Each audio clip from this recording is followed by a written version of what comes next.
In today's video, I want to discuss some trades that may go down this offseason. I came across an article today that suggested that the Habs and the Hurricanes may make good trading partners. I want to discuss that further and who might be involved in a deal with those teams. And that's coming up next.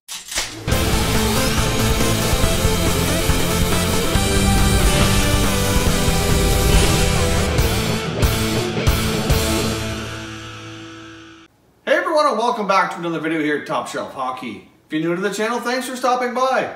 We review and discuss all 31 NHL teams. So if you're a huge hockey fan, consider subscribing and clicking the bell so you don't miss anything. So as I mentioned in the opener, I wanted to discuss whether or not the Habs and the Hurricanes may make good trading partners this offseason. Obviously, as we know, the NHL trade deadline has come and gone, so we won't see any real trades here for a little while until the season is over. But between the draft and the offseason, there should be lots of activity that we can discuss later on. But for right now, again, like I said, the article just kind of suggested that these guys might be good trading partners. This is not based on any actual rumors or facts of talks going on or anything like that. This is just speculation on the writer's part, and I thought it sounded like it made good sense to me, so I thought it could be something that we should discuss here on the channel. Let's take a look at where both clubs are at and what their needs are, and if they could satisfy those needs with a trade with each other. So obviously, if you take a look at Carolina, obviously the big glaring issue there is goaltending. Obviously, Cam Ward's getting older. He really shouldn't be carrying the workload that he's been. They brought in Scott Darling, who hasn't really worked out. He was a great backup in Chicago. He's in his first full season there, supposed to be the starter, and he's got the worst save percentage in the league. So obviously, goaltending, definitely an issue there.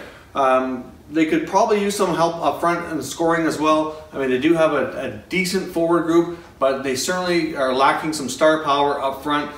They could certainly use some experience up there. Their blue line is pretty decent. I know they haven't had the greatest season. Really, if you look at where the team is at, they're not, doing fantastic, but they do have a lot of good young defensive players there. They're top 6 defensemen. There's a lot of youth there, and there's a lot of potential, and they have more coming on the way. So they do have a pretty good group of young defensemen there that they can use as trade bait. The area of Carolina's strength that they could work off would be their defense. They're lacking in goal, they're lacking in forward. They do have some other good prospects on the way as well. So that's where they're strong. If you look at the Habs, well, the Habs obviously have a lot of, any players that we've been talking about that they would consider moving, they have experience. Obviously, they didn't do too much yet this year. I mean, we've heard rumors about Max Pacioretty. We've heard Alex Galchenyuk. We've heard even a little bit about Carey Price. Would they move him?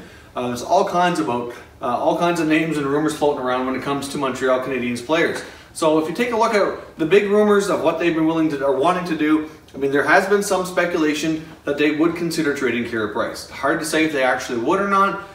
You could debate probably that they should and they shouldn't. But either way, he's heading into a massive contract that kicks in next year. And we've seen what they did with PK Subban. Now, I know there were some other reasons they had. Mainly, I think it was more than anything a personality clash between him and the rest of the team. That's what it appears to be. I just don't think the Montreal locker room and the team could handle his over-the-top personality. But that's either way, as he was kicking into a mega contract, they moved him. Marc Bergevin denied that he was trading him or looking to trade him right up until the time that it actually happened. So could they do the same thing to Carey Price? You never know. You just never know. I wouldn't take anything off the table with what Montreal could possibly do this offseason. We've obviously seen rumors galore about Max Pacioretty as well as Alex Galchenyuk. So if you take a look at what Carolina needs and what Montreal needs, well, Montreal needs a top center, and they could use some puck-moving defensemen. They obviously, when Carey Price is on his game, they have a pretty solid goaltender. So they should be strong there if he can bounce back.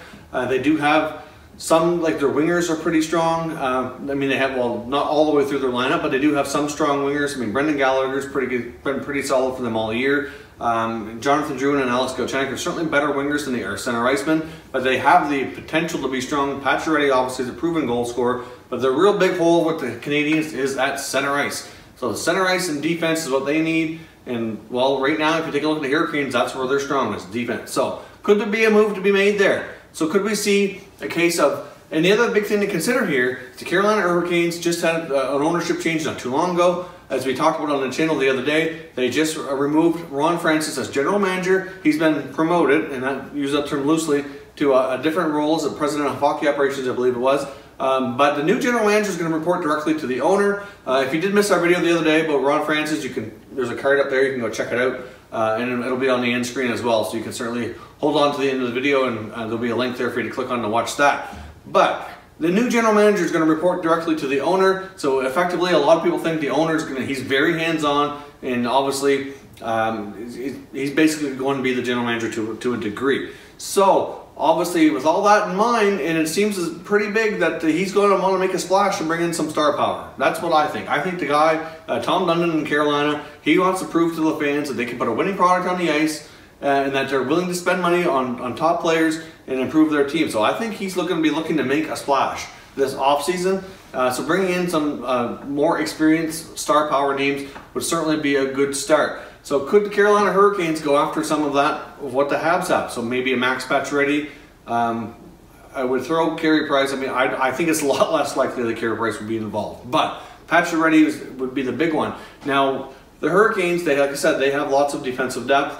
Obviously, we could take a look at Noah Hanifin. We could take a look at Hayden Fleury. We could look at Jake Bean, even, who's coming on the way as well. Not to mention some of the other guys they have there. Like, I don't see them moving like Slavin, for example, but I can see the other ones maybe for the right deal. Then you get Martin Neshkash, who's a center iceman from the Czech Republic, who's going to be a top prospect. I'm not sure if they would move him, but really he could be the piece that the Habs would want. So could they possibly look at trading, from the Habs side of it, trade some experience and some star power to the Hurricanes for some youth in return to help them between their center ice and their blue line?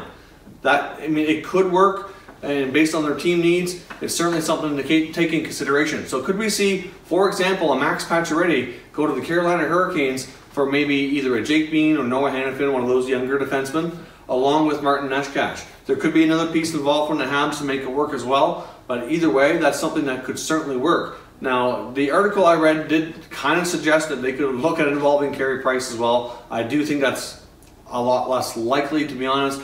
But, I mean, you just never know. I wouldn't completely rule it out. But at this rate, I have no reason to believe Montreal Canadiens would trade Carey Price. But then again, I said the same thing about PK Subban too. So we'll see what happens. Obviously, the Habs are kind of in this position where they need to make some moves. And I'm sure Marc Bergevin's feeling the heat. And he's got to do something this summer. So we'll see what path he goes down. But if he can pull off a trade with the Hurricanes and bring in a top young center like Martin Neshkash, and a pretty good puck-moving defenseman like either Jake Bean, Noah Hanifin, and part with his star winger Max Pacioretty, that could be a case where that helps both teams. Now, I think it would help. I think the Habs would end up winning that trade if they did that. I'm not sure it's really the best for Carolina, but it's certainly a case where the Carolina owner can make a splash, bring in some star power, some experience, and in return, the Habs could get what they need as well. So it could be a fit for both teams. So leave some comments down below. What do you think? Do you think this deal would make sense for both teams? If you're a Habs fan, would you be open to trading Pacioretty if you could bring back some young assets like that from Carolina? Now, if you're on the Hurricane side, would you be willing to move a couple of those young assets for an experienced goal scorer like a Pacioretty to kind of show the fans that they're serious about winning and help with the winning product on the ice, not in the years to come, but now? Obviously, he would be a big help, put some pucks in the net, and would certainly take them a long way to improving things in Carolina. So it could potentially work, but give me your thoughts in the comment section and we can discuss further. If you're new to the channel, hope you consider subscribing. We have daily uploads here, sometimes more than one per day. And also, if you haven't checked us out yet on social media, please consider doing so. You're going to find our Twitter handle on the screen right here. We're also on Facebook and Instagram, and all those accounts are linked down below in the description. As always, thank you very much for watching, everybody. We will catch you next time.